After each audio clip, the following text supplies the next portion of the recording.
You know my theory of footballification. I won't bore you with it again. It is odd, isn't it, that I could probably predict where you are being led with regard to Martin Bashir and his really gross deceptions that were undertaken to secure an interview with the late Diana, Princess of Wales.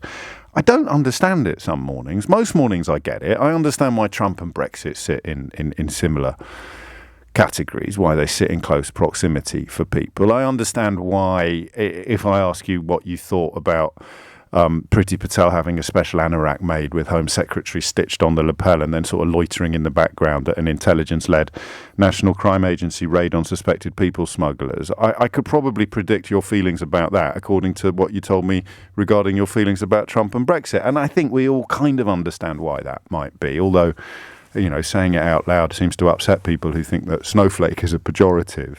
I also understand up to a point the tension between commercial media that's largely owned by, foreign billionaires now, isn't it? Or at least non-domiciled billionaires, whether it's the Barclay brother who's got his own little Channel Island, whether it's Rupert Murdoch, who had to become an American citizen in order to do to American media what he was free to do to British media, more or less unchallenged. And on it goes. So I can see where that tension comes from.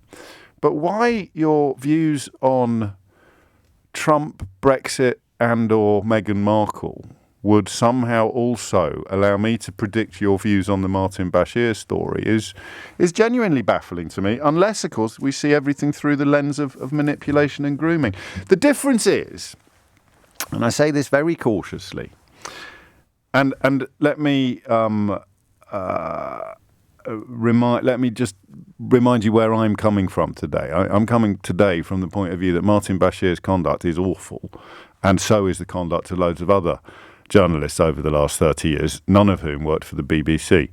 Do you see what I mean? It's really weird. You could be forgiven for thinking you'd waken up down a rabbit hole when members of the media who were implicitly or even explicitly linked to decades of lies about the 96 people who died at Hillsborough, to the hacking of countless phones, including that of the murdered schoolgirl Millie Dowler, the continuing failure to provide resolution. Priti Patel this week planning to postpone publication of a supposedly independent inquiry into the murder of a private investigator called Daniel Morgan, who was believed to be about to blow the lid off a huge story of police corruption and media involvement. All of this happened as well. I don't pick a side on days like today. I find it really, really odd that so many people put so much effort into trying to persuade you that there are two sides here.